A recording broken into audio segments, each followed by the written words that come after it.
How many idle comments do we make each day? It's said that we have 2 ears and 1 mouth for a reason. Yet, it seems like we don't really think about what comes out of this mouth at times.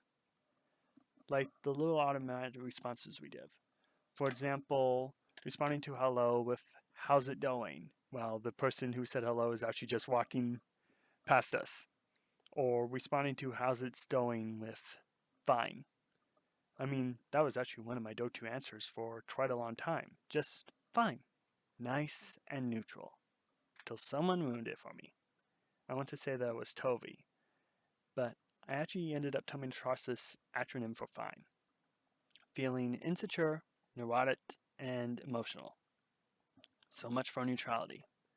But thinking back, it does actually make sense as to why I wouldn't use good or bad in those situations. Like maybe this isn't the place I want to let the walls down, so better keep that veil up. But I've ended up kind of realizing that most of the time it's actually kind of mixed or good, because another day to keep trying is a gift. And it just goes to show that little word choices can really be revealing. And all this a great story tool. And then it's like giving the chance to read between the lines in a sense. For example, if you wanted to make a character seem out of time or extra fantastical, you could sprinkle in a little bit of these and thous, and it sets them apart from the more modern cast. Or if you wanted to make them seem a bit stiffer or formal, you can make it so that they actually never use contractions, because anything they are saying is worth taking a very long time to say it. The point is to make characters have their own voice, so it doesn't come across as this hive mind that's talking to each other.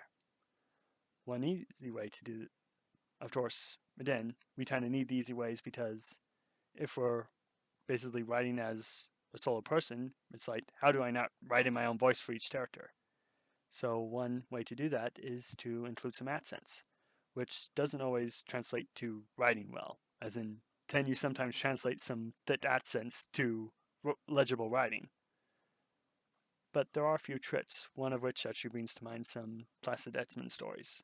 For example, with Road, you replace I with AH and have our tall people shorter as trait identifiers.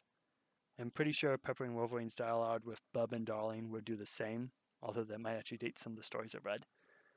With Nightcrawler, you can include some German exclamations. Most of the time, the ones that are coming to mind are the ones that include mine.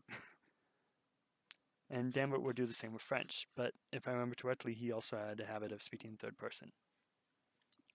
Which brings up another way to differentiate characters, in that by having someone who speaks of themselves in third person, you typically have two different things you are communicating by that habit.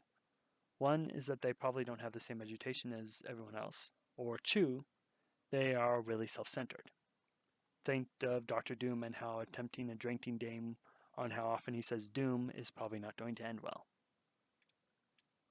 Which will take us to the idea that what people focus on will come out. It's why someone like Beast will probably always be able to make scientific or literary references to the situation at hand. An idea that might be a bit different is to also think about how heightened senses that generally come with abilities might actually tell a character's perspective on situations. Like, is one person sensitive to heat, so they're going to pick up when the temperature is dropping quicker than someone else, or when it's really hot. Or maybe they're be sensitive to the degrees changing so that they slightly know that something's going up, rather than people all of a sudden realizing, wait a minute, something's changed. And maybe another person is picking up the faint ticking noise that's either being annoying or telling them that something's off or going to be going off soon. Or maybe it's just someone who, instead of sight, they're leading by their sense of smell. So while they tend to get salted by stenches from the sewers, they can also pick up little hints of what kind of people other have been around someone else and so forth. But again, this is the fact that what we focus on is what will come out. Matthew 12:34 and Luke 6:45 both talked about what is in the heart is what we will speak. Whether good or bad, it's going to end up coming out. Which is good for kind of two things. One, in foreshadowing for stories, for example, we could have the circumstantial evidence pointing one way, and it's all adding up in kind of to one person. But when you talk to them and hear someone else talking, it's like something doesn't try to add up. And the characters might not be getting it, but it's kind of cluing in the audience that something's a bit not right here. And this is also good for actually discerning what people we actually want to be around. As a fruit, generally matches the state of the roots. Now, before I close, there is one other aspect of words that I want to talk about. Now, there's this popular technique known as affirmations, basically speaking something out that you're working towards as if it is happening or has happened, pretty much putting it in the present tense. At least that's how I view it, and it probably has to do with my background of Proverbs 18:21 being kind of hammered into me, and death and life are in the power of the tongue. Now, whether you believe that or not, there is something about taking ownership of something with your words that changes how you treat that. Say, for example, you have a bad habit you are wanting to change. Would it be better to define your identity by that habit in words, basically saying that you are someone who has that as a primary motive or characteristic, or to just say that it's something you're dealing with? One makes it harder to envision a life without the habit, at least from my point of view. And that's kind of the rub in that how we speak basically reinforces our vision of what could be. Of course, I don't think affirmations alone are going to change our lives, but they are another tool to use. It also brings to mind again the importance of who we surround ourselves with.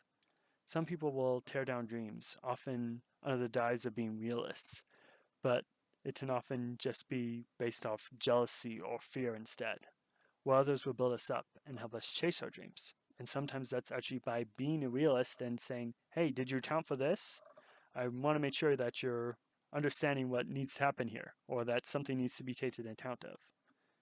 And that's kind of a different perspective between the two, which is actually an interesting story idea of just contrasting those two groups. But I think that's enough for this video. Of course, this is all just some of my thoughts, so why not share some of yours in the comments below? And if you enjoyed this video, you can like and share it so others can as well. Anyway, I'm Jonah. You've been watching Lions Made Media, where we celebrate stories and the lessons we learn from them. Talk to you later, and have a great rest of your day.